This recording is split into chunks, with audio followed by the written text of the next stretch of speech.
Bueno, buenas tardes. Vamos a empezar con el primer caso de Massachusetts. El motivo de consulta es una mujer de 60 años quien fue admitida por sospecha de falla cardíaca y falla renal. La enfermedad empieza 6 meses previos a la consulta índice, que es la cual vamos a desarrollar. La primera consulta fue una institución de salud distinta al hospital de Massachusetts. El motivo de consulta fue edema de miembros inferiores y disnea con la actividad física. En ese momento la paciente recibió un diagnóstico de falla cardíaca congestiva y recibió tratamiento diurético en ese momento en la estancia hospitalaria. Recibió ingreso para continuar pues todo el procedimiento ambulatorio. La paciente ingresa a los 4 meses desde esa última consulta, 2 meses previos a la consulta índice. El motivo de consulta fue deterioro de la disnea. Venía presentando la sintomatología descrita previamente, pero ante una exacerbación decidió consultar.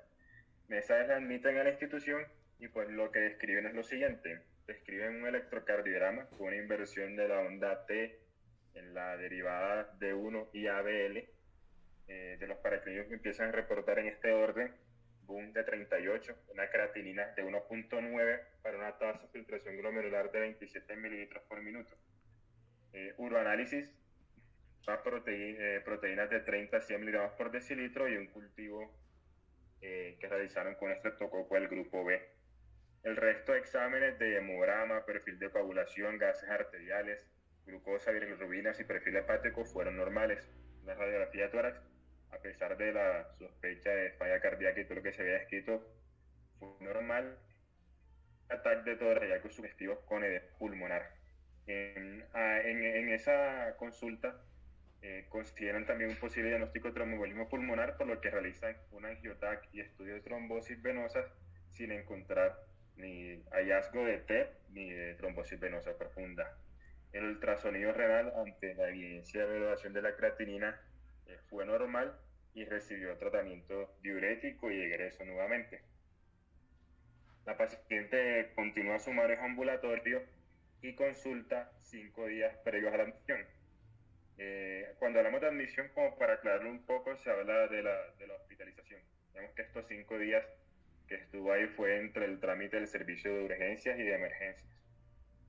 La paciente consultó directamente al departamento de emergencia, nuevamente por disnea y edemas. Los signos que describen son una temperatura de 36.6 grados centígrados, tensión arterial de 180/90, aquí pues disculpen el error, la frecuencia cardíaca de 60 latidos por minuto y una frecuencia respiratoria de 18 respiraciones por minuto. Al examen físico solamente encontraron edema de miembros inferiores y el resto fue normal. Realizan otro electrocardiograma, esta vez hacen una descripción más detallada, describiendo un ritmo sinusal con una frecuencia cardíaca de 62 latidos por minuto, un bajo voltaje del QRS en todas las derivadas. Encuentran un trastorno de la onda T en B5 y B6, nuevamente hablando de pared lateral, como se evidenciaba en el electro previo de hace 4 meses, sin embargo, otras derivadas, y evidencia de crecimiento auricular izquierdo. La radiografía de tórax realizada en este momento nuevamente fue normal. En esta consulta realizan otros paraclínicos y encuentran que, a comparación a los de los meses previos, hubo un aumento del nitrógeno ureico hasta 60, recordemos que estaba alrededor de 40, y una creatinina que estaba en 1.9 en esta consulta llegó a 3.1. La tasa de filtración glomerular es de 16 y pues hablando de la terminología, por eso en el transcurso del caso vamos a hablar de término de falla renal por el valor de tasa de filtración glomerular que estamos describiendo. Y le realizan un NT pro BNP, el cual está en 40.457, también considerablemente elevado. En ese ingreso le hacen una remisión a la paciente a la clínica cardíaca y renal. Sin embargo, durante los siguientes días, 5 días en la estancia en esa clínica donde realizan los estudios, la paciente presenta tos con una expectoración amarilla, con rinorrea, ortopnea y disnea con el ejercicio, y la disnea empeora incapacitando solo la deambulación a cortas distancias antes de requerir el descanso. Por eso la paciente reingresa nuevamente al departamento de emergencias y aquí empieza pues la consulta e índice Bueno, del caso. antes de eso, bueno, si quieres comentar los antecedentes, Gustavo, y dale, dale. Sí, sí, profe. Ahora ya con la consulta índice vamos con los antecedentes. Listo, listo. Entonces, paciente tiene antecedentes patológicos que son los que, pues, de pronto que querríamos algunos más detallados, pero es lo que nos dice el caso. Los diagnósticos son hipertensión, hiperlipidemia, una osteoartrosis, enfermedad coronaria e infarto del miocardio años atrás. De esto, pues, no tenemos ni un ecocardiograma previo, no tenemos pues la anatomía coronaria, no tenemos si fue si fue con elevación del segmento ST o no, que digamos que serían datos que serían muy útiles ahorita.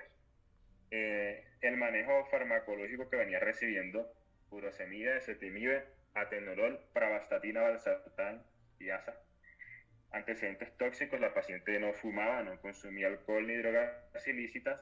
Y familiares, pues el padre presentó un infarto del miocardio a los 76 años, la madre presentó un ACV a los 86 años y un hermano tuvo un ACV a los 45 años. ¿Profe, sigo o volvemos a comentar Sí, algo ya como con esto, lo con que se comenta este ahorita? examen físico que ven ahí en pantalla, ¿ustedes qué opinan? Pues ya todos leímos el caso, ¿no? Pero pues de pronto en la vida real, aplicado al Hospital Militar Central, ¿ustedes qué harían en este caso? Ya sabemos que obviamente ahí tienen todo a la mano. En el examen físico sí destaca que ella tiene hipertensión y además que está febril. Pero bueno, ¿qué le harían? Normalmente, ¿cómo enfocan un caso así?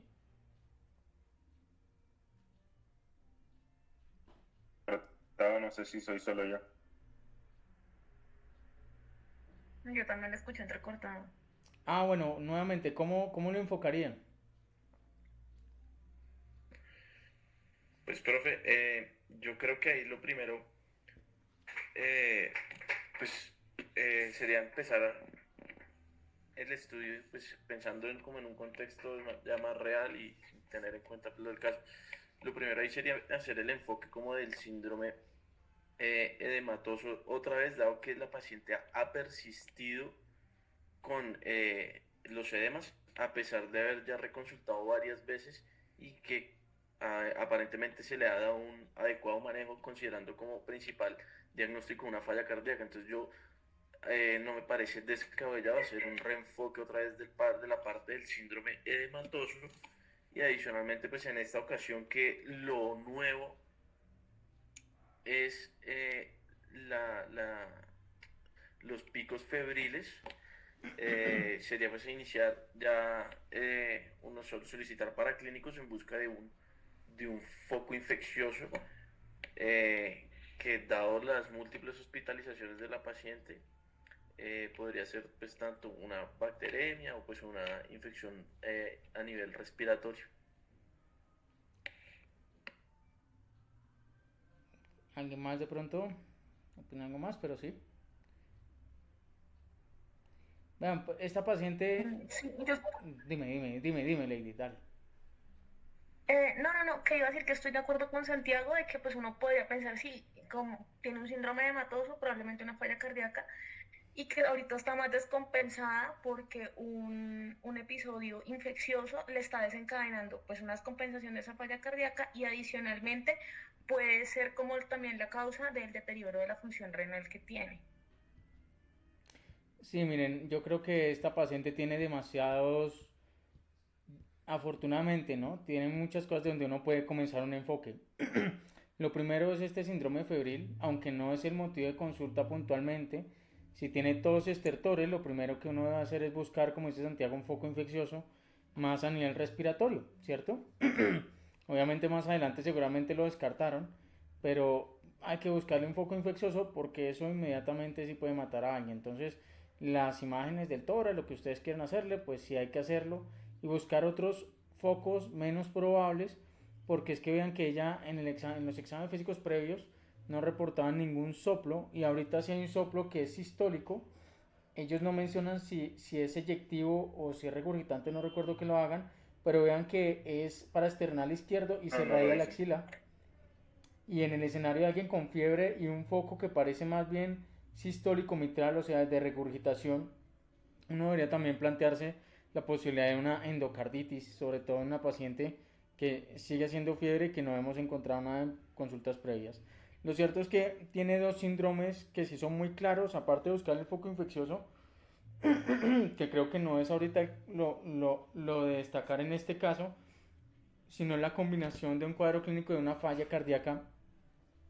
Vean que ya tiene dos criterios, tiene ingurgitación yugular, tiene crépitos o estertores, tiene sibilancias que en un paciente sin antecedente de una neumopatía obstructiva habla de sobrecarga hídrica y un probable nuevo edema pulmonar, y tiene además edemas en miembros inferiores. Ya hizo el diagnóstico clínico de un síndrome de falla cardíaca. Entonces eso, toda falla cardíaca de nuevo hay que hospitalizarla y buscarle en lo posible una causa, y ahorita hablamos de eso.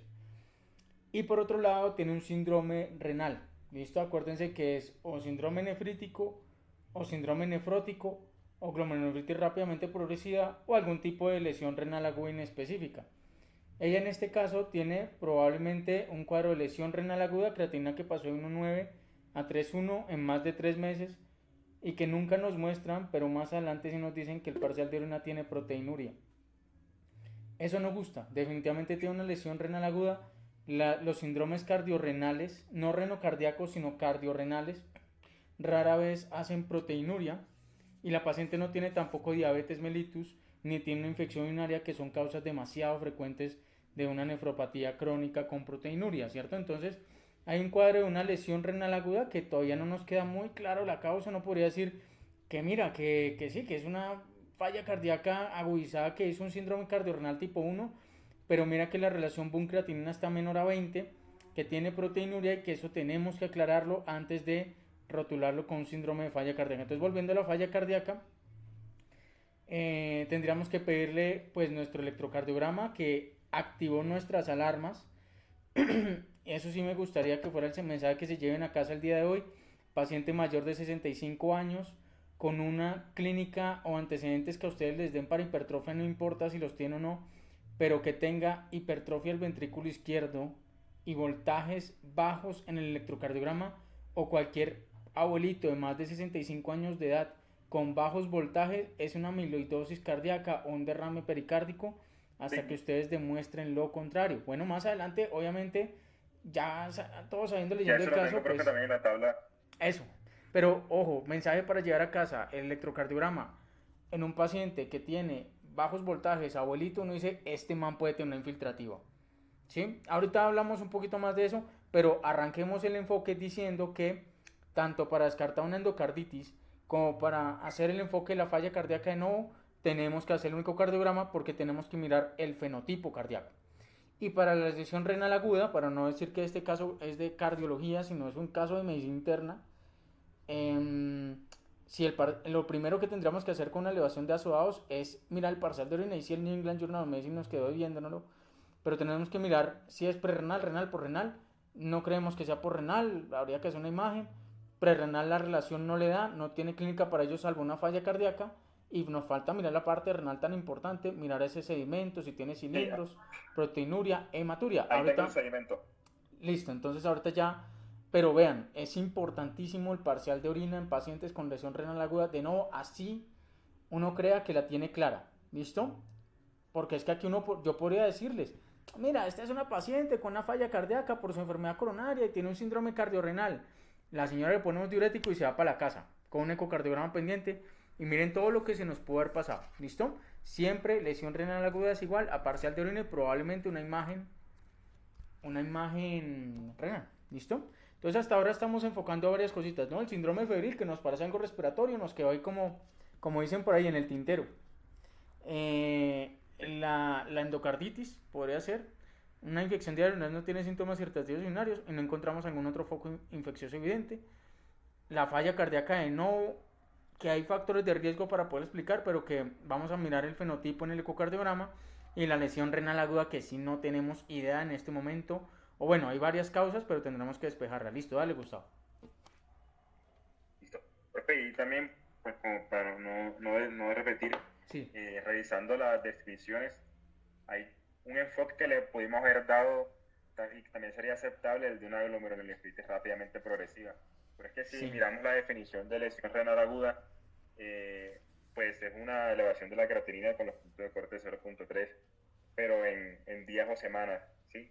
Algunos usan puntos de corte de una semana, y ya sabemos que esta paciente viene pues presentando esto meses atrás, que tampoco le daría para una enfermedad renal crónica porque no cumple tampoco el criterio del tiempo. Entonces ahí sería como otro enfoque pero tienes toda la razón. Puede haber confundido un poco. No, tranquilo, porque es que vean que si ustedes aprenden a enfocar las cosas así, si tú haces el diagnóstico de una posible glomerulonefritis rápidamente progresiva, lo que pasa es que no quise hablar de eso porque no tenemos el sedimento urinario, ¿no?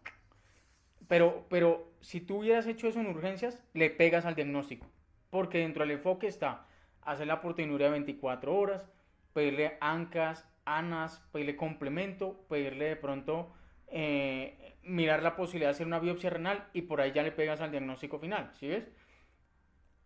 Es importante clasificar los pacientes dentro de un síndrome renal nefrítico, nefrótico, glomerulonefritis rápidamente progresiva o lesiones renales agudas inespecíficas. ¿Listo? Continuemos. Yo pienso... Sí.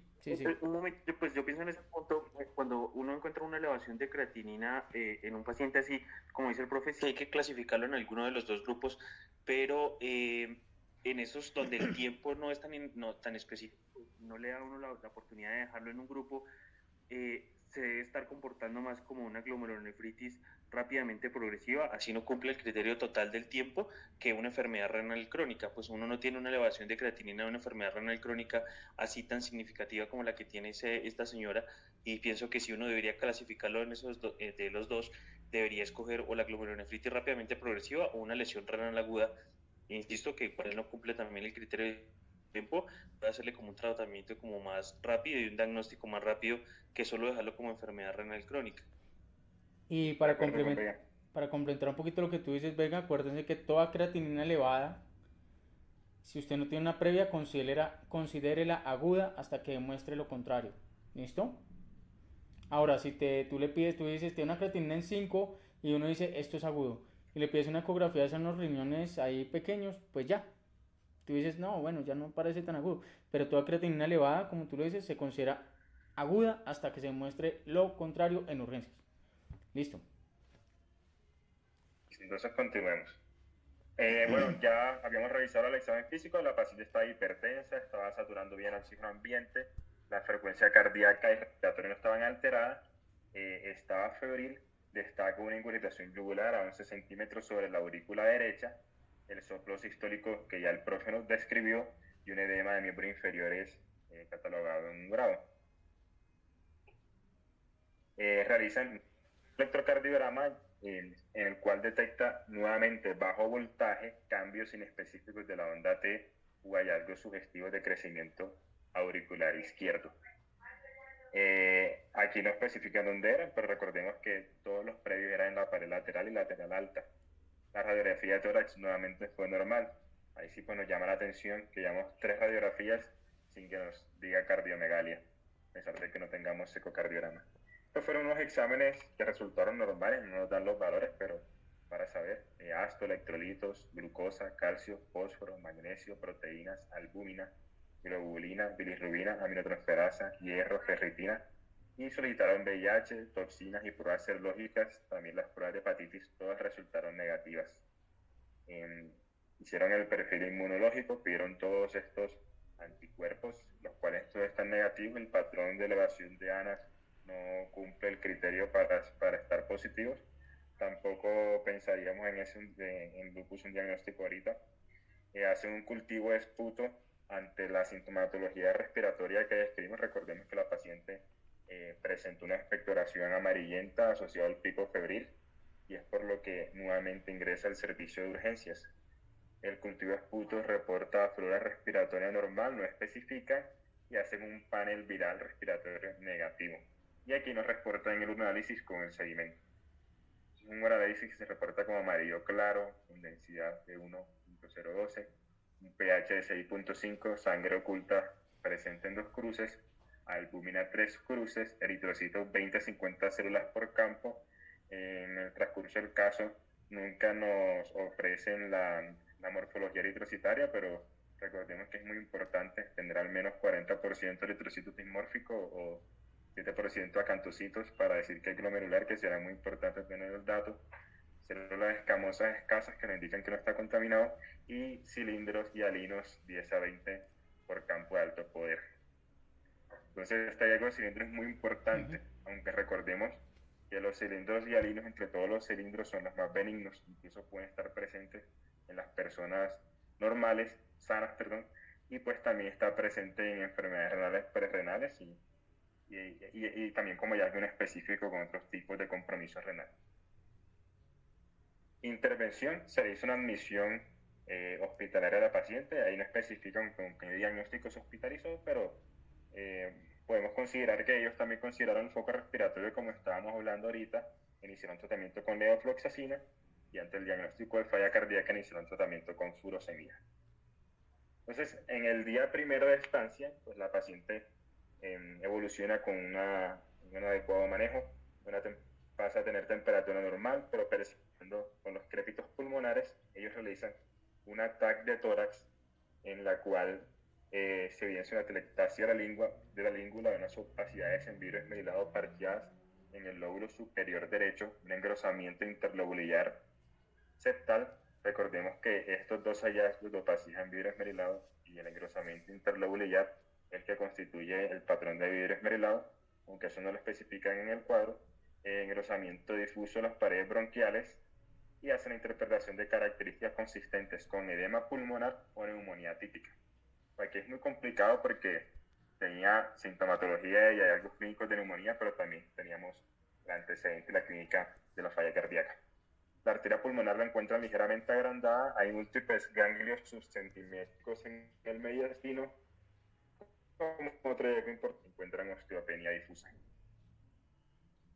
Realizan un ecocardiograma transtorácico, lo reportan con una fracción de eyección del 56%, una hipertrofia biventricular de predominio izquierdo y un agrandamiento auricular izquierdo con 55 milímetros en su diámetro mayor y una presión sistólica de la arteria pulmonar de 49 milímetros de mercurio. Aquí no nos dan los datos de presiones de llenado, de función diastólica. Igual en la revisión del caso, que ellos siempre lo hacen después, vamos a detallar un poco estos hallazgos porque si hay datos importantes en las características ecogénicas de la particular, así como de los diámetros. No sé si el profe quiera comentar algo aquí. Miren, aquí llama mucho la atención, y es cómo hacer el diagnóstico podemos empezar a pensar en la cardiopatía hipertrófica. Estos puntos están a distancia de 1 centímetro, y llama la atención es pues mucho más mayor grosor que la pared posterior del ventrículo izquierdo, y podríamos asegurar que mide más. ¿Sí, profe? No, sigue, tranquilo. Pero ya, ¿vas a comentar algo más de este ecocardiograma?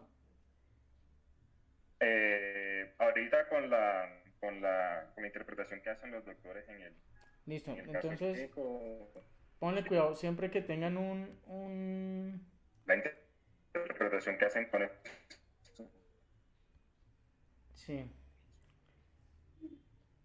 Pónganle cuidado siempre que tengan un paciente. ¿Sí me escuchan? Sí. Sí, un poquito recortado, pero sí. Bueno, entonces siempre que tengan un paciente con una falla cardíaca de novo, lo que uno debe hacer es mirar el fenotipo. ¿Listo? Entonces son 3 fenotipos grandes: una cardiopatía hipertrófica, una cardiopatía dilatada o una cardiopatía probablemente restrictiva o una cardiopatía con fracción de eyección preservada. Entonces, en este caso, vean que en el eje paraesternal largo, que es la imagen que tú pones ahí como A, ese es un eje paraesternal largo. ¿Sí me escuchan ahí bien? Yo los escucho bien. ¿Aló? Yo lo escucho entrecortado, profe, no sé los demás. Recortado, bro. Sí, doctor, entrecortado. ¿Ahí me escucho mejor? ¿Sí me escuchan? Sí. ¿Sí? Ahora sí. Listo, entonces, Sí, profe. en la A, Sí. lo que tú ves, Sí, profe. entonces hablábamos de que el paciente, volviendo a nuestro enfoque un poquito más ajustado, aterrizado al Hospital Militar Central, siempre que no tiene un paciente con una falla cardíaca de novo, debería hacer un esfuerzo por intentar caracterizar el fenotipo, y eso se hace con el ecocardiograma.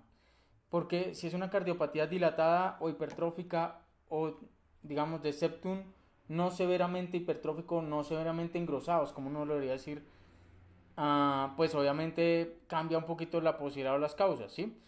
Entonces, lo que uno debe hacer cuando mira un ecocardiograma, pues sí es importante la FEBI, pero enfocando una falla cardíaca es el diámetro del septum.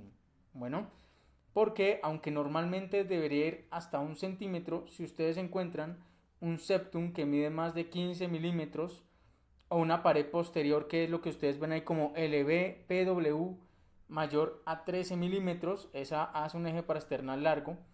Eso habla en un paciente que viene con falla cardíaca, fracción de eyección preservada, que no es atleta, de una cardiopatía hipertrófica. Rara vez una estenosis aórtica o una hipertensión arterial da un septum tan agrandado como...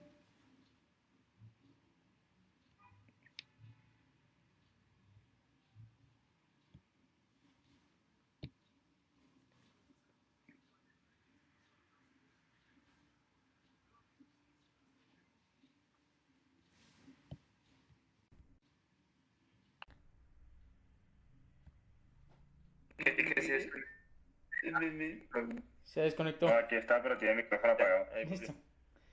Listo, se desconectó. Otra vez. Nos habíamos quedado que ese es un eje parasternal largo, ¿cierto? Sí, señor. Cuando el septum mide más de 15 milímetros, una cardiopatía hipertrófica. Y esos pacientes, la mayoría son cardiopatías de transmisión autosómica dominante o ligadas al cromosoma X, y hay que hacerles un panel genético, determinar el riesgo de muerte, dejar el beta bloqueador o calcitoagonista no dihidropirínico, pero eso es un cuento aparte.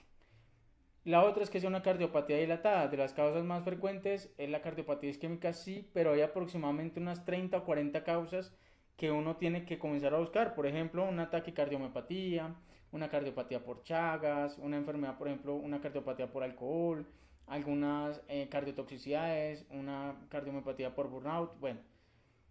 Pero en este caso es una cardiopatía que, si bien el septum está engrosado, vean que eso se ve engrosado, por eso nos ponen flechas ahí, no mide más de 15 milímetros, o si no, no lo hubieran mencionado. Y aparte, la FEBI está normal y seguramente tiene una disfunción diastólica severa, o bueno, moderada, por lo menos, grado 2, grado 3. En ese caso, uno dice, ¿será que esto es una cardiomiopatía de patrón restrictivo? Entonces, no todo lo que ustedes vendan con un septum engrosado es hipertrofia, pero lo que a uno le dicen siempre es que ante todo paciente con un septum mayor a 1 centímetro, menor a 1.5, búsquenle una causa. Uno podría decir que esto es una cardiopatía hipertrófica y ahí terminar todo el estudio y darle tratamiento como una HFpEF.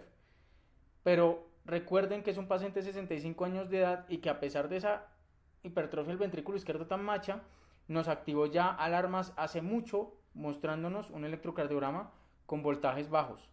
Y esa disociación entre el voltaje e hipertrofia del ventrículo izquierdo no solo es de amiloidosis, sino una cardiopatía infiltrativa. Entonces, cuando ustedes tienen una sospecha de una cardiopatía con septum engrosado, les quedan 3 grandes causas. La primera, que sea secundaria, que sea por hipertrofia del ventrículo izquierdo, que sea por obesidad, por diabetes, y ahí tienen que mirar los antecedentes. La otra, que sea una enfermedad por depósitos, y eso se ve en pacientes menores de 30 años generalmente. Una enfermedad de Fabry, de Noonan, de Danon. Eso es muy raro y habitualmente se asocia a otros antecedentes familiares y a otros tipos de compromisos, como túnel del carpo o como un PR corto. De hecho, las enfermedades del funcionamiento se caracterizan mucho por hacer PR corto y signos de hipertrofia del ventrículo izquierdo. Entonces a este caso no le pega. Y la otra es las infiltrativas. Las infiltrativas sí se comportan como se está comportando este abuelito, que hace hipertrofia del ventrículo izquierdo, voltajes bajos y una cardiopatía con disfunción diastólica, FEBI preservada, con una aurícula demasiado grande. Es una aurícula que nos dicen que mide 55 milímetros, cuando lo normal es máximo 38 o 40 milímetros, aunque hoy en día ya no las cuantificamos por diámetro o PA, sino por volúmenes. Pero son aurículas gigantes en ventrículos que no se ven tan agrandados o tan hipertróficos. Entonces ya nos activó demasiadas alarmas y estamos en este momento sospechando una falla cardíaca con una cardiopatía infiltrativa. ¿Listo? En el 4 cámaras que ustedes ven en C, ven el septum engrosado, ven las aurículas dilatadas, ven que las aurículas son casi igual de grandes que los ventrículos. Y si ustedes de pronto son un poquito más detallistas, la pared libre del ventrículo derecho sí se ve algo engrosada, pero eso hay que cuantificarlo. Debería medir más de 7 milímetros. Y en el B, que es el eje parasternal corto, se ve el septum engrosado y ahí sí se alcanza a ver la pared del ventrículo derecho engrosado. Es muy difícil que una cardiopatía hipertensiva a usted le dé engrosamiento del ventrículo derecho. Y eso nos aumenta más la probabilidad que estemos enfrente de una cardiopatía hipertrófica o una cardiopatía infiltrativa. Pero este paciente, acuérdese, es un abuelo, nos está haciendo enfermedad renal crónica, con proteinuria, con cilindros, tiene cardiopatía con una posible cardiopatía restrictiva. Probablemente el hemograma debería tener anemia, que nos quedaron debiendo de pronto el hemograma en el caso del Massachusetts, ellos nos quedaron debiéndolo. Entonces uno se va más hacia una cardiopatía restrictiva. ¿Listo? Ahí vamos. Vean que ahí vamos. El tratamiento por ahora sintomático, beta bloqueadores, diuréticos, manejo estricto del volumen y asegurarnos que este paciente le podamos hacer un diagnóstico correcto. Si lo tiene amiloidosis, hoy en día los tratamientos mejoran mortalidad. ¿Listo? Bueno, continúa Gustavo, no nos extendamos más ahí. Bueno, estos son los exámenes que realizan en el transcurso de los 4 días que estamos comentando. Vemos que la creatinina sigue aumentando hasta 3.49. La consulta de los 5 días antes de esta estaba en 3.1. El BUN se mantuvo estable. Es decir, una BSG en 14, fosfatasa alcalina en 189, una beta-2 microglobulina en 16.3. Este valor hay que tenerlo en mente porque ahorita que hablemos de pronóstico va a ser útil. La gamma-glutadiltransferasa 154 también elevada. El NT-proBNP se mantuvo elevado. Y pues los niveles de inmunoglobulinas, que también van a ser muy importantes para la sospecha, pues están todos disminuidos. Y tanto la G como la A como la N. Y vemos que realizan unas cadenas ligeras kappa libres que es marcadamente elevada en 2760, con cadenas lambda normales. Con el índice de cadenas kappa libres sobre lambda libres también elevado, lo que pues sugiere el diagnóstico que vamos a encontrar al final. ¿Listo? Muchachos, Lo otro que también se la proteinuria rango, señor. ¿qué otros exámenes ustedes creen que les ayudaría en este caso? Teniendo en cuenta que es una lesión renal aguda, que estamos, bueno, antes del ecocardiograma, pero ya el ecocardiograma ya nos arrojó muchos datos. Eso ustedes tranquilos, no tienen por qué saber todos esos detallitos del ecocardiograma, que el septum, que el diámetro, que cuánto tiene que medir la aurícula PA. Pero sí el ecocardiografista les debía haber dicho para estas alturas engrosamiento del septum, cardiopatía probable restrictiva, aumento o dilatación vía auricular, engrosamiento de la válvula mitral, creo que nos dijeron disfunción diastólica, y uno dice esto es una HFpEF y esto es una cardiopatía restrictiva. A veces ellos no se comprometen y no te dicen que sospechar cardiopatía infiltrativa, pero deberían haberlo hecho con ese ecocardiograma, ¿listo? Pero bueno, con o sin ecocardiograma, ¿qué otros exámenes ustedes se hubieran pedido que ellos no nos ponen probablemente por el número de palabras permitidas que tienen? ¿Una cardioresonancia ayudaría mucho en este momento? Sí. Algo de pronto que esté más al alcance de pronto en urgencias y en los primeros días en pisos, pero la cardioresonancia ayudaría bastante. Paréntesis, o sea, yo tenía esa duda y la verdad es que el diagnóstico lo hacen sin cardioresonancia. Y viendo la guía cardiopatía hipertrófica, la indicación solo cuando uno no está claro con la sospecha o no hay buena ventana en la ecografía. Digamos que eso sería estrictamente necesario, o si estaría indicado, si usted considera si estaría indicado hacer la resonancia. La resonancia ayuda bastante porque hay ciertos patrones de realce de gadolinio que te pueden ayudar a determinar ciertas patologías. Por ejemplo, te podría ayudar si hay compromiso endomiocárdico difuso, o si por ejemplo tienes patrones de fibrosis transmurales que no respetan los territorios vasculares, pensar en una infiltrativa. O si tú encuentras un engrosamiento del septum y tiene algún patrón como que sea un septum reverso o un crecimiento puramente o una hipertrofia, una variedad apical, podría ayudar un poquito, porque ya como tú lo has dicho, no depende de las ventanas. No es tan necesaria, no es obligatoria, pero ellos tienen unas modalidades de recuperación de imagen que se llama PSIR, que te dice qué tanta infiltración tiene el espacio extracelular y de una esta apunta a pensar en una amiloidosis. Entonces facilita mucho el diagnóstico. No es obligatoria en este momento de la historia, pero créanme que unos 5, 4, menos, 2 a 5 años, la resonancia se le va a pedir casi a todo. ¿Listo? Pero sí, habrá que pedirla. Y eso tarde o temprano va a ser como el ecocardiograma, se lo pedirán casi a todo mundo. Vean, por ejemplo, si es un paciente que tiene una lesión renal aguda, que tiene proteinuria, el complemento no puede faltar, los ANAS no pueden faltar. Vean que hizo hematuria, ustedes lo dijeron, la morfología globular en orina es cierto, pero si confirmáramos que es una hematuria alta, o sea, ya tiene una glomerulonefritis probablemente con proteinuria, con cilindros. La proteinuria en 24 horas ayuda, la inmunofijación ayuda en orina, las cadenas libres ayudan por la edad y por lo que ya estamos sospechando en cardiopatía infiltrativa. Pues no se les olvide el calcio, porque ese hemograma estoy seguro que Está tenía normal, anemia. profe. Entonces, el calcio es uno para pensar en CRAP, ¿no? La disfunción renal, la anemia. Sí, pero está normal. Lo que pasa es que lo reportan como exámenes normales. Dice Listo. calcio normal y también estaba la hemoglobina, Listo. que era lo Listo. raro, que pues tampoco tenía anemia Raro, y ¿no? calcio normal. Raro, raro. Pero ya tengo los porcentajes de la frecuencia de esos hallazgos ahorita, que eso sí lo Listo. tengo. Bueno, continúo. Y pues obviamente la proteinuria 24 horas, hay que enfocar eso. Ya con eso creo que nos podríamos terminar de enfocar, ¿cierto? Y mire que le pidieron Sí. inmunofijación y cadenas libres en sangre.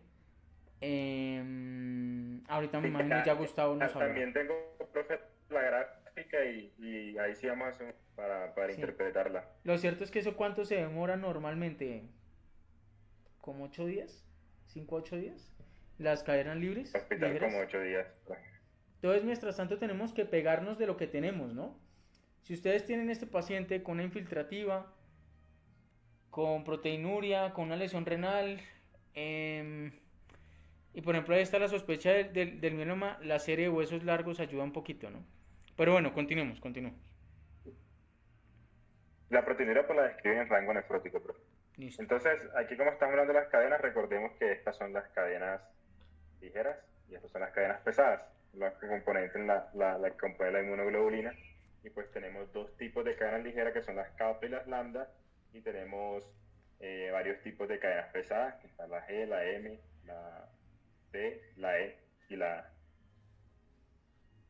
El tercer día de estancia realizan unas pruebas pulmonares en las que vemos un patrón mixto con una capacidad vital forzada menor del valor predicho y un BF1 sobre capacidad vital forzada en 0.62.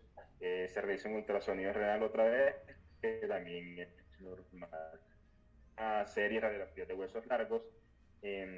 Aquí solo nos muestra la imagen de húmero en la que vemos varias lesiones líticas en el húmero, pero describen que también se encontraron en cráneo el diagnóstico diferencial que realizan los doctores del Massachusetts. Lo que inicia parte de la función ventricular y excluir una disfunción valvular ante el soplo que se describió, y los hallazgos fue una hipertrofia concéntrica ventricular con predominio septal y función ventricular conservada, también con engrosamiento de válvula mitral y tricuspidia, que el doctor nos mencionaba. Y hablando de cardiomiopatía infiltrativa, vemos que de las características que se presentan es una hipertrofia de ambos ventrículos, también con un engrosamiento de la válvula mitral principalmente y tricuspidia, que sería otro hallazgo que nos aportaría a esta sospecha que ya venimos comentando. La interpretación es que la combinación de hipertrofia ventricular, función sistólica normal y agrandamiento auricular marcado en corazón no dilatado sugiere una cardiomiopatía infiltrativa. Aquí el profe pues me confirmará. A mí me parece que la imagen que mostraron tiene patrón esmerilado, que también sugiere cardiomipatía infiltrativa.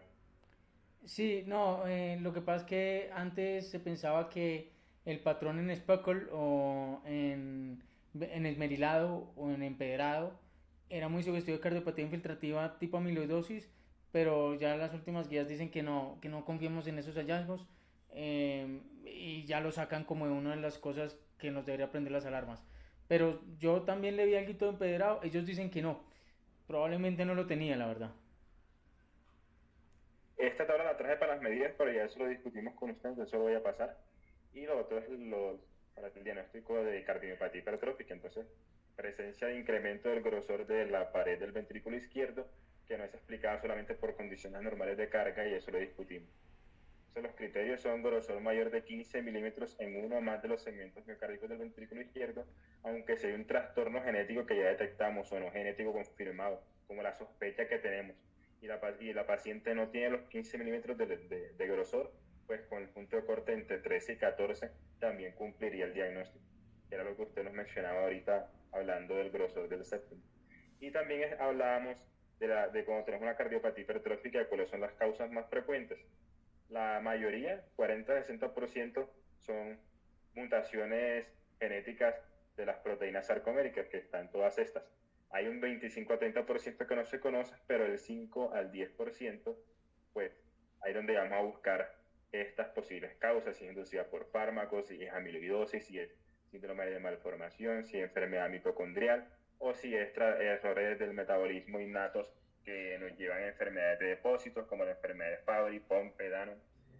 Y más adelante, que me parecieron muy interesantes esta tabla, no quiero mencionarlo todo, pero sí como las cosas que tiene la paciente, y es que hay unos hallazgos específicos que nos sugieren un diagnóstico específico, más no lo confirman.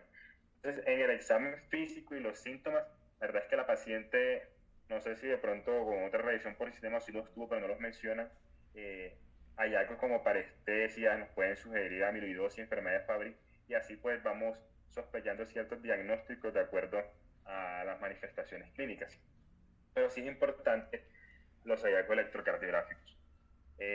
No sé si viendo los electrocardiogramas podríamos acceder a alguno de estos hallazgos, pero el único que nos describe es que hay un bajo voltaje.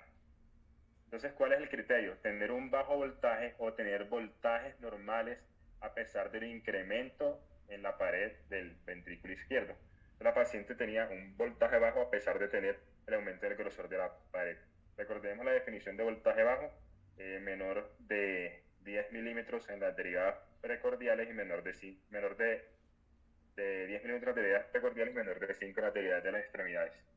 Entonces, ¿qué nos dice? Que un nivel de voltaje bajo en ausencia de derrame pericárdico, obesidad y enfermedad pulmonar es raro en la cardiopatía hipertrófica y solo se encuentra en las enfermedades avanzadas. Sin embargo, es encontrado hasta el 50% de los pacientes con amiloidosis AL. Amiloidosis AL ya lo vamos a ver, pero es amiloidosis de cadenas ligeras, es la que estamos pensando. Y en un 20% de la amiloidosis asociada a mutación de transtiretina o la amiloidosis senil, que también se puede incluir en este apartado. Y pues ya esto lo discutimos, que cuando tenemos vidrio empedrado podría ser amiloidosis, pero el profe me ilustró sobre eso. Del resto, pues no teníamos otros hallazgos, pero sí pudimos, lo que mencionábamos ahorita, que había un incremento en el grosor de las válvulas auriculoventriculares, tanto mitral como tricuspidia, y esto nos sugiere otras enfermedades infiltrativas, donde tenemos amiloidosis y enfermedad de Fabry. Entonces, en el abordaje seguimos con los dos problemas principales, que es falla renal y cardíaca y la sospecha de cardiopatía infiltrativa. Un BNP elevado, un voltaje bajo y un electrocardiograma y un ecocardiograma, que es sugestivo. Y los otros problemas, falla renal aguda con proteinuria, una disminución de los niveles de inmunoglobulinas, unas cadenas ligeras kappa elevadas y un índice kappa lambda anormal. Las cadenas ligeras kappa elevadas sugieren el diagnóstico de mieloma de células plasmáticas, por lo que se realiza el set de radiografías esqueléticas. En el set de radiografías esqueléticas llevarse las múltiples lesiones líticas con osteopenia generalizada. Tanto las osteopenias como las lesiones líticas se encuentran en los pacientes con mieloma y nos hacen un diagnóstico diferencial, aunque es raro, de unas lesiones líticas pequeñas y múltiples con características similares que puede ser el cáncer de tiroides. Entonces, conclusiones: la presencia de canas ligeras y lesiones líticas en hueso aumenta la sospecha de mieloma múltiple. La presencia de falla cardíaca y ecos de ultrasonido son consistentes con cardiopatía infiltrativa sugestiva de amiloidosis, condición asociada al mieloma múltiple. Y la falla renal puede ser secundaria al mieloma también, pero también a la amiloidosis con compromiso renal. Entonces, el paso a seguir es estudiar la médula ósea. ¿Qué se encuentra en la médula ósea? La biopsia nos demuestra un aumento de las células plasmáticas, tanto individualmente como en grupos. El aspirado, encontramos que 17% de todo el recuento celular corresponden a células plasmáticas y estas son restringidas a cadenas ligeras kappa, lo que fue detectado por FISH y citometría de flujo. Y el análisis citogenético nos muestra un cariotipo femenino normal en 20 células en metafase. Aquí puse metafase en negrita porque ahorita que hablemos del pronóstico va a ser muy importante tener aneuploidías. Las aneuploidías que son significativas vienen siendo en la metafase, más no en otras fases del ciclo celular. Y el NIF por FISH se encontró una monosomía 13 y una trisomía 4 y 11. Esta monosomía 13, lo digo ahora por si se nos olvida en el momento de la diapositiva del pronóstico, es un factor pronóstico malo, pero cuando lo vemos en metafase, más no en otras fases del ciclo celular. Entonces los hallazgos nuevamente son consistentes con neoplasia de células plasmáticas.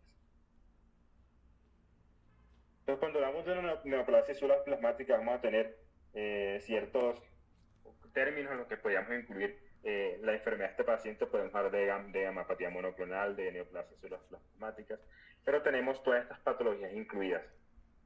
La gamapatía monoclonal de significado incierto, el mieloma de células plasmáticas asintomático, el mieloma de células plasmáticas sintomático, el plasmocitoma solitario y la enfermedad de depósito de inmunoglobulinas, incluyendo amiloidosis AL.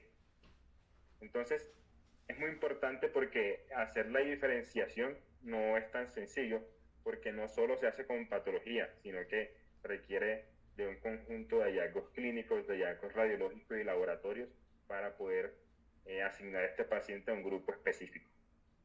Entonces, hablando de la electroforesis, lo primero que debemos interpretar es la electroforesis. Entonces, lo que pasa es que nos los ponen en una sola diapositiva, pero esta barra que vemos acá corresponde a la electroforesis y esta a la inmunofijación. Ya vamos a ver qué es cada cosa.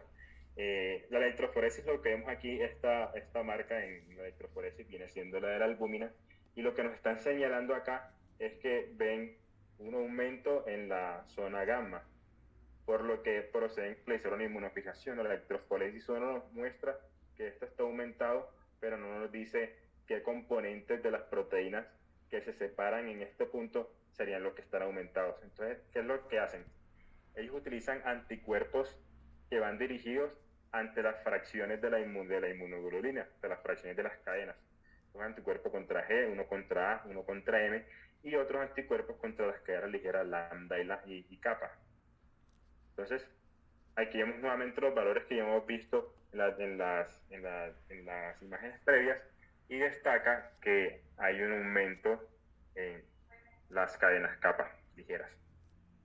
Ellos proceden a realizar, para detallar esto, una inmunofijación electroforesis de proteínas en orina, encontrando que se empiezan a diferenciar un poco más la fase gamma, y en la inmunofijación encuentran nuevamente cadenas ligeras kappa con tres morfologías moleculares distintas, lo que les sugiere que pueden haber proteinuria de Bence-Jones, además de la proteinuria que nos mostraban antes. Y para confirmar todo, hacen una inmunoelectroforesis. Entonces, la diferencia entre la inmunoelectroforesis y la inmunofijación es que la inmunoelectroforesis tiene la capacidad de detectar tanto las cadenas libres como las cadenas que están unidas a otras moléculas, pues cadenas ligeras libres y cadenas ligeras unidas. Esto viene siendo los sueros control. Este es el suero control y este es el control Bence-Jones kappa. Y este es el control Bence-Jones kappa, perdón, y este es el control Bence-Jones lambda. Y en la prueba que realizan encuentran que se detecta proteinuria de Benz-Jones kappa, que es sugestivo de mieloma. Ante la sospecha de la amiloidosis realizan una tinción de rojo con una aspirada agua fina de grasa, pues no dicen de dónde, suponemos que puede ser peritoneal, y confirma la secreción de una cadena ligera amiloidogénica por una neoplasia sobre las plasmáticas y un depósito amiloide en tejido, como lo podemos ver aquí, y este viene siendo una imagen polarizada que también nos lo demuestra. Entonces, el resumen diagnóstico es una neoplasia y células plasmáticas caracterizada por clones de células plasmáticas de la médula ósea sin proteína M, aunque lo dicen así, pero las proteínas de Benz-Jones en orina las interpreto también como proteínas M, cadenas ligeras libres en suero, proteinuria de Benz-Jones y lesiones líticas en hueso y amnios.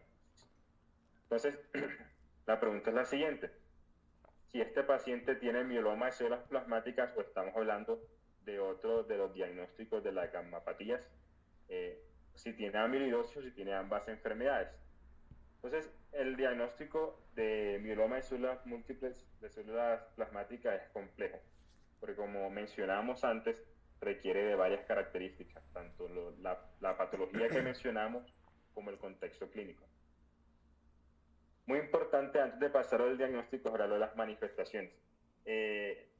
Todos sabemos lo de la sintomatología y hallazgos CRAP que nos sugieren el diagnóstico de mieloma, donde tenemos la anemia, pero si nos damos cuenta, la anemia solo está presente en el 63%. El dolor óseo, que también es manifestación CRAP, está en el 58%, la creatinina, también manifestación CRAP, en el 48%, fatiga y debilidad 32%, la hipercalcemia, que también es CRAP, solo 28%, pérdida de peso 24% y otras manifestaciones sugestivas de infiltración como parestesias, hepatomegalia, esplenomegalia.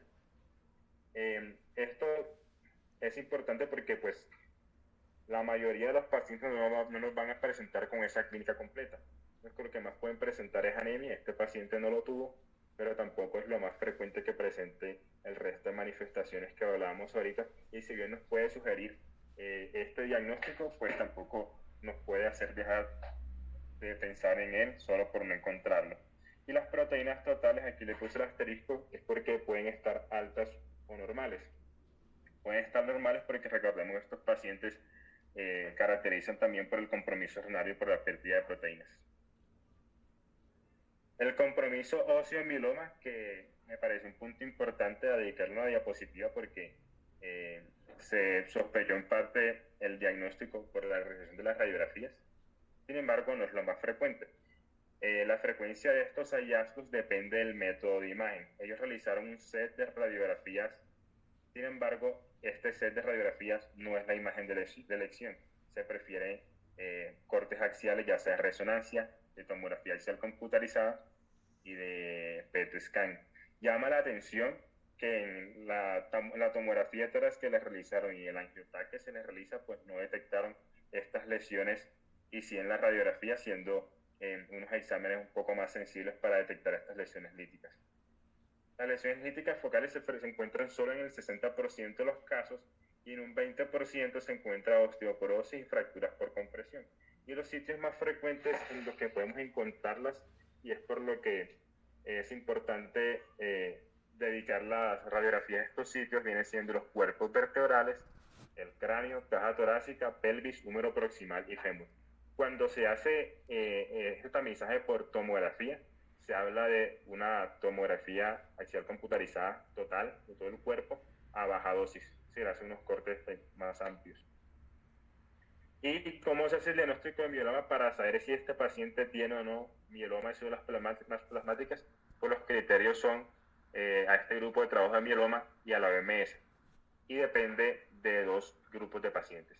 El primero es el diagnóstico de mieloma en ausencia de daño a órgano blanco. Cuando hablamos de mieloma, buscamos daño a órgano blanco principalmente presentado con hipercalcemia, falla renal, anemia o lesiones óseas. Ya tenemos falla renal y ya tenemos lesiones óseas, por lo cual este no será el paciente, pero igual lo vamos a mencionar. Y requiere niveles de proteínas M sérica al menos de 30 gramos por decilitro o al menos 10% de clones de células plasmáticas de médula ósea. Recordemos que nuestro paciente tenía 17 y si no tuviera lesión de órgano blanco también cumpliría el criterio de mieloma de células plasmáticas. Y el otro diagnóstico viene siendo si hay daño a órgano blanco. En este caso el diagnóstico es un poco más sencillo porque requiere menos criterios y vendría siendo solo presencia de proteína M en suero u orina en cualquier cantidad o cualquier número de clones de células plasmáticas en la médula ósea. Usualmente exceden el 10%, pero es cualquier número. Y este paciente lo excedía con facilidad. Entonces, tenemos órgano blanco, tenemos más de 10% de clones de células plasmáticas y esto nos hace el diagnóstico de mieloma de células plasmáticas. Esa es la amiloidosis. Conocemos amiloidosis como cadenas de inmunoglobulinas secretadas que forman láminas beta. Las láminas beta vienen siendo una alteración en la conformación de las proteínas, las cuales se juntan dos cadenas en paralelos. Y estas láminas beta vienen siendo depositadas en los tejidos y es lo que produce la amiloidosis. Estas láminas beta también se conocen como hojas plegadas betas. Este depósito de láminas beta de amiloide en los tejidos es el que produce el daño al órgano. El término amiloidosis AL, que es el que más hemos mencionado, que es amiloidosis de cadenas ligeras, siempre resulta una neoplasia clonal de células plasmáticas. Por eso, desde el principio que veíamos la enfermedad infiltrativa con ese examen que nos mostró las cadenas ligeras aumentadas, ya pues teníamos casi confirmado el diagnóstico. Los síntomas de amiloidosis usualmente se encuentran cuando la carga de células plasmáticas es baja, y esto es muy importante porque en cierto punto pudo complicar un poco el diagnóstico. Sin embargo, en este paciente no lo fue porque ya tenía la suficiente carga de células plasmáticas para hacer el diagnóstico, pero en ciertos casos se podía hacer solo el diagnóstico de amiloidosis y no el de la enfermedad de la neoplasia de células plasmáticas, porque muchas veces no cuentan con la carga de células plasmáticas significativa en ese momento. Por eso es que vemos que los criterios cuando hay compromiso de órgano blanco vienen siendo menores. Si los síntomas del paciente son enteramente atribuibles al daño del órgano por depósito de amiloide, no cumple el criterio para el diagnóstico de mieloma y viene siendo el otro interrogante que vamos a desarrollar más adelante, ¿sí? Es el compromiso renal del paciente, el compromiso cardíaco, secundarios al mieloma múltiple o a la amiloidosis. Siempre hay que dar a interrogante porque si no tuviéramos los hallazgos en las radiografías, pues sería una duda importante para hacer el diagnóstico o no del mieloma. Estos son otros tipos de amiloidosis, el senil y uno hereditario que es por la mutación de la transtireína, para que después dejar claro que no toda amiloidosis corresponde a una neoplasia de células plasmáticas y se caracterizan, cuando hablamos de enfermedad infiltrativa, por compromiso ventrículo izquierdo, derecho y válvulas, que eso ya lo mencionábamos antes. Entonces, conclusión diagnóstica, mieloma múltiple con amiloidosis AL con compromiso cardíaco y renal. Para hablar del tratamiento en mieloma múltiple debemos tener 3 puntos claros. El primero es la estadificación de la enfermedad, segundo es la revisión de factores pronósticos y tercer punto la intervención de problemas médicos asociados que en esta paciente son muy importantes. Para el pronóstico, recordamos que al principio les dije que se acordaran del valor de la beta-2 microglobulina, porque cuando se encuentra elevada, mayor a 5.5, viene siendo estadio clínico 3. Y nos habla de una supervivencia media de 29 meses. Y ya estamos hablando de un mieloma múltiple estadio 3. Y en el fenotipo favorable, hablamos de lesión 13 o aneuploidía en la metafase, lo cual pues no lo cumplía en ese momento, porque no era en la meta. Entonces hablamos de un mieloma de células plasmáticas estadio 3 con características genéticas no favorables. La presencia de amiloidosis afecta mucho el pronóstico y en esta paciente es muy importante porque ya la tenemos. No toda neoplasia de células plasmáticas cursa con amiloidosis. Lo encontramos solo en un tercio de los casos de neoplasias de células plasmáticas.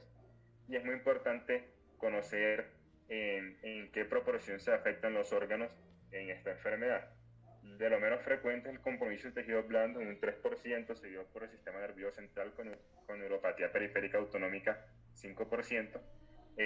Cuando hablamos de tejido blando se me escapaba, es principalmente de túnel del carpo, compromiso de tracto gastrointestinal en un 7%, compromiso renal en 46%, viene siendo el órgano más afectado por la amiloidosis, y compromiso cardíaco en el 30%. Verán que con esto nuevamente, si bien el mieloma tiene múltiples mecanismos que los vamos a ver para afectar el riñón, la amiloidosis por sí sola viene siendo una causa importante. Entonces, amiloidosis en compromiso cardíaco se ve en 30% de todos los pacientes con amiloidosis AL. Las características son una cardiopatía restrictiva, una falla cardíaca rápidamente progresiva, como lo presentó esta paciente. No cumplió la clínica para ser secundaria a las enfermedades coronarias que ya traía, sino que fue de un momento a otro prácticamente que se empezó a presentar las descompensaciones de la falla cardíaca. Un bajo voltaje en el electrocardiograma, nuevamente recalcando por lo que ya nos había dicho el doctor Cardona. Un incremento del grosor de la pared ventricular izquierda en ausencia de otras causas de hipertrofia. La paciente, a pesar de ser hipertensa, no ha tenido otra causa de hipertrofia más clara. Y la fracción de eyección conservada o ligeramente disminuida.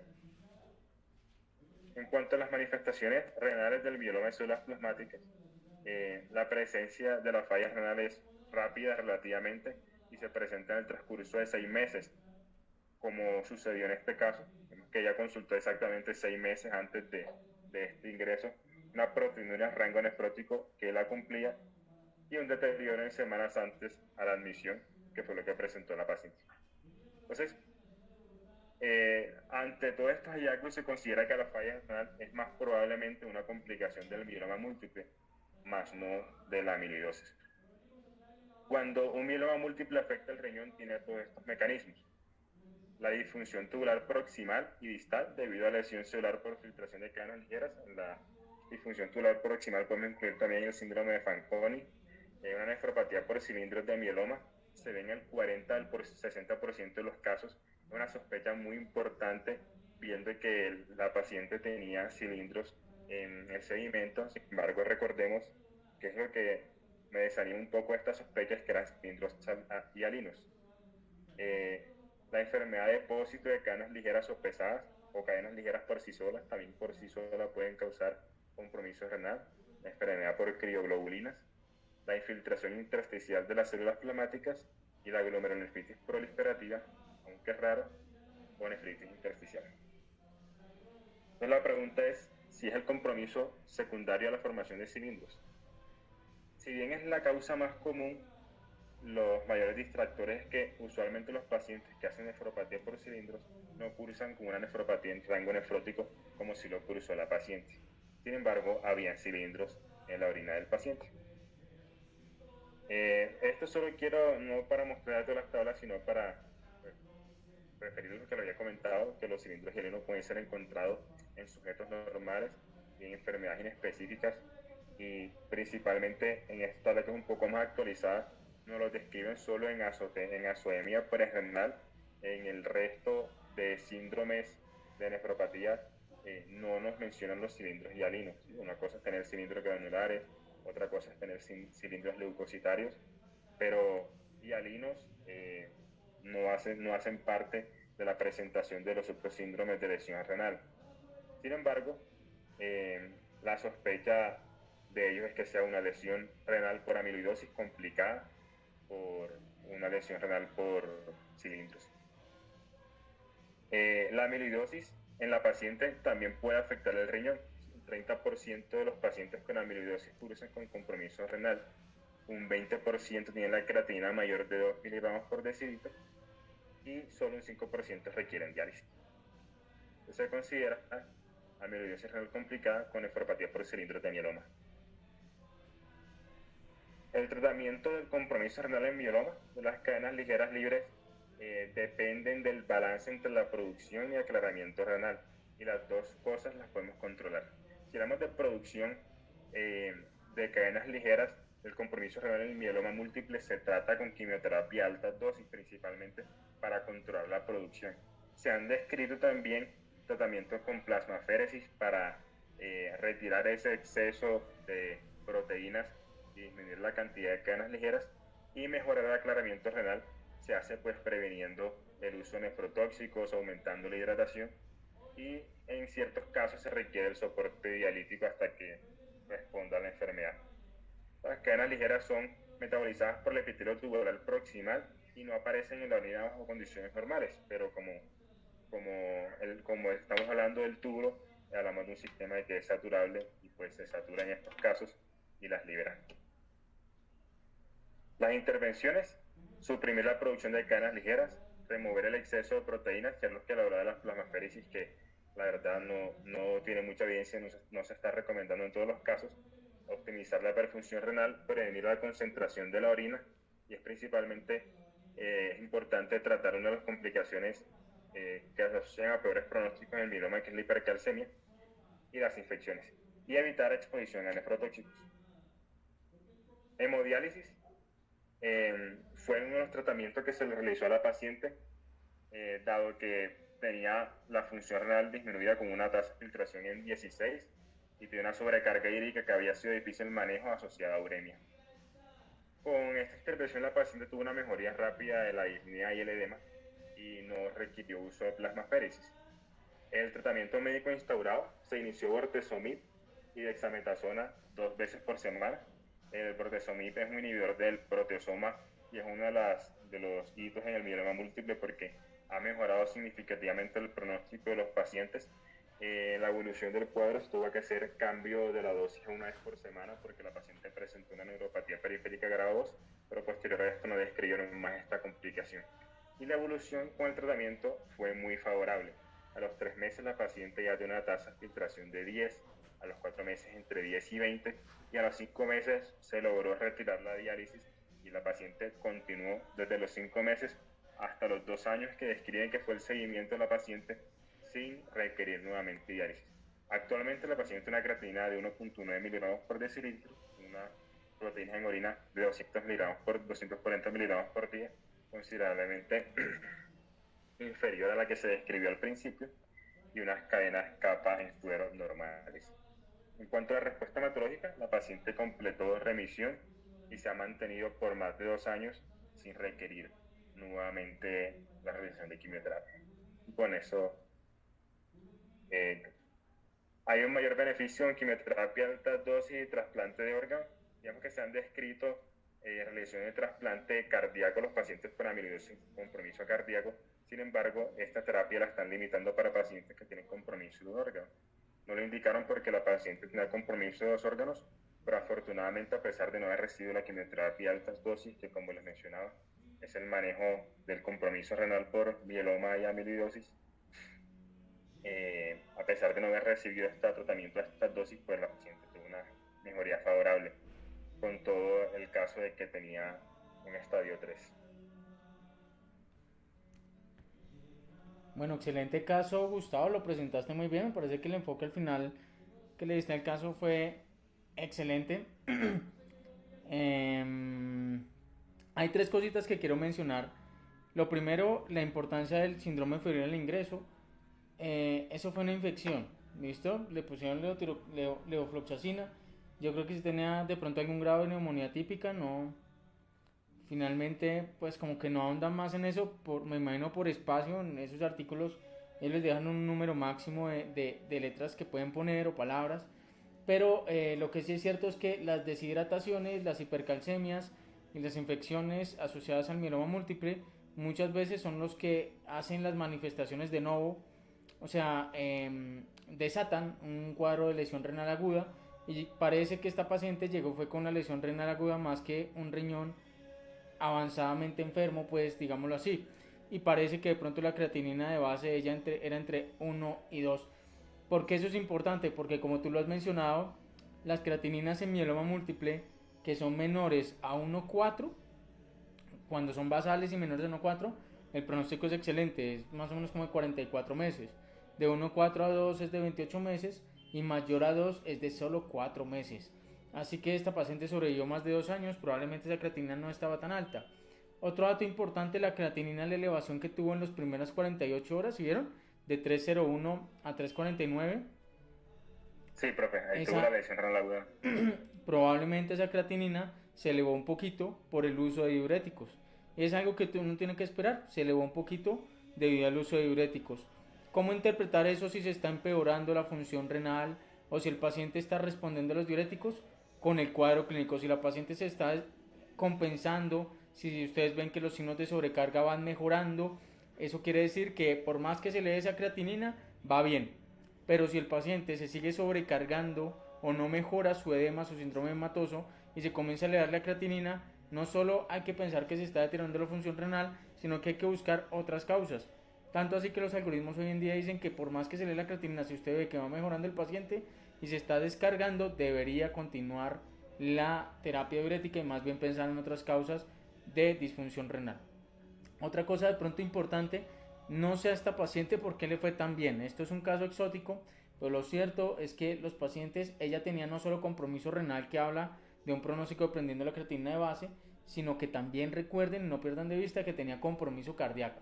Y la realidad de los pacientes con mieloma múltiple que hacen compromiso cardíaco, bien sea por amiloidosis, la sobrevida no supera los 6 meses.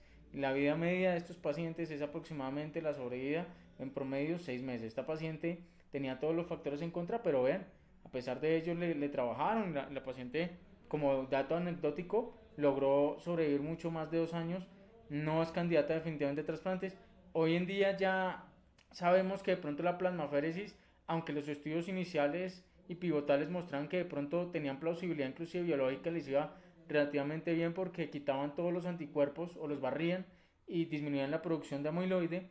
En el mayor estudio aleatorizado controlado, los resultados fueron neutros y por eso hoy en día es muy poco probable, si no es que ya no se recomienda por parte de nefrología.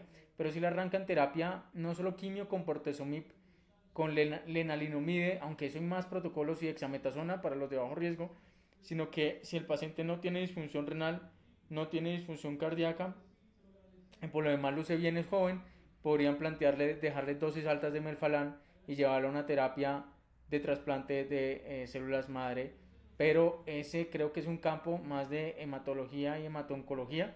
Bueno que uno lo sepa, tiene que saber uno qué le pide a estos pacientes, pero vean que con los paraclínicos más básicos ya teníamos un diagnóstico y faltaba de pronto pegarle la estocada final con la inmunofijación, con la electroforesis, de pronto la serie de huesos largos, lo que mencionaste, y este es el último punto que quería tocar, lo que mencionaste de la resonancia y el TAC de cuerpo completo de baja dosis, es lo que menciona hoy en día dentro de los criterios. La serie de huesos largos ya se abandonó un poquito porque no tiene la misma rentabilidad diagnóstica, pero la verdad es que en nuestro medio, que no tenemos las imágenes tan rápido, sí las tenemos, obviamente ya en nuestro hospital la tenemos más a mano, pero cuando uno quiere de pronto hacer el diagnóstico de un día para otro para modificar terapias, para evitar de pronto toxicidades, es una pesquisa inicial con serie de huesos largos, que más bien uno tiene que interpretarlo es como que no debe descartar la posibilidad de hacer una resonancia o un TAC. Es decir, cuando uno sospecha un mieloma, uno le pide todo, ¿no? Le pide la función renal, que el hemograma, que el calcio, que la albúmina, que la inmunofijación, que la electroforesis, que las cadenas libres, pero de un día para otro uno se adelanta un poquito y le pide la resonancia o el TAC y de una vez una serie de huesos largos, porque la serie de huesos largos, si uno la puede ver, no es difícil de interpretar, y si uno encuentra lesiones líticas asociadas a un cuadro clínico muy compatible, ya tú sabes que lo que te falta es afinar el diagnóstico y se acabó. Pero que no encuentres esas lesiones líticas, tendrás que esperar los estudios imaginológicos más avanzados. ¿Algún comentario, muchachos? Sí, yo tengo un comentario de lo que estaba diciendo Gustavo de los cilindros hialinos. Yo también tenía o sea, la noción de que solamente se asociaban a estados de deshidratación, pero pues es que lo que parece es que las cadenas ligeras se unen a la uromodulina, que es la misma proteína de Tam Horsfall, que es la proteína más abundante en la orina y la secretan las células del asa ascendente de Henle. Entonces, lo que pasa es que al unirse las precipitan y hace que se formen esos cilindros hialinos y producen esa obstrucción distal y esa lesión renal aguda. O sea, esa sería como la explicación de por qué se tienen en cuenta esos cilindros hialinos. Entonces, pues me parece como para, pues de pronto complementar esa parte. Ese es un buen dato, Lady, y acuérdate de otra cosa. La cantidad de cilindros no se correlaciona con el pronóstico. El problema de los cilindros es que a largo plazo pueden inclusive llegar a fracturar los túbulos y aparecer una nefritis intersticial generando fibrosis y atrofia de los túbulos. Entonces el grado de fibrosis y atrofia tubular sí determinan pronóstico, no tanto la cantidad de proteína de Tan-Hoffmann parece que no es el típico mecanismo de la proteína de Tan-Hoffmann que barre con las proteínas a nivel tubular y que hace una toxicidad tubular por exceso o por saturación de esta proteína, sino que aparecerá hay otros mecanismos que probablemente hoy en día no entendemos, pero muchas gracias, un buen aporte. ¿Alguien más de pronto? También, pues en la tabla que mostraba Gus de las causas de la falla renal, que si bien la paciente no la tenía, pero sí está la hipercalcemia del mieloma por vasoconstricción y producción de necrosis tubular aguda como otro mecanismo de falla renal. Entonces, Creo que no estaba en la es cierto, entonces lo que más frecuente realmente en un mieloma no encuentra, de entrada de nuevo, es que el señor llega con hipercalcemia y severamente deshidratado. Eso es completamente cierto. Pero ya cuando los pacientes ya tienen riñón de mieloma propiamente dicho, te queda hay más causas, pero son de 4 grandes causas. Entonces, nefropatía por cilindros, nefropatía por fijación de cadenas de inmunoglobulinas, perdón, que se comporta como una especie de membranopatía o de glomerulopatía membranosa. La otra es amiloidosis renal y la otra, si no más no recuerdo, es de crioglobulinas, una nefropatía por crioglobulinas. Dale importancia si encontrábamos hematuria, elevación de creatinina y proteinuria, pedirle un complemento, ¿cierto? Pero sí, eso es cierto, en urgencias uno encuentra más hipercalcemia.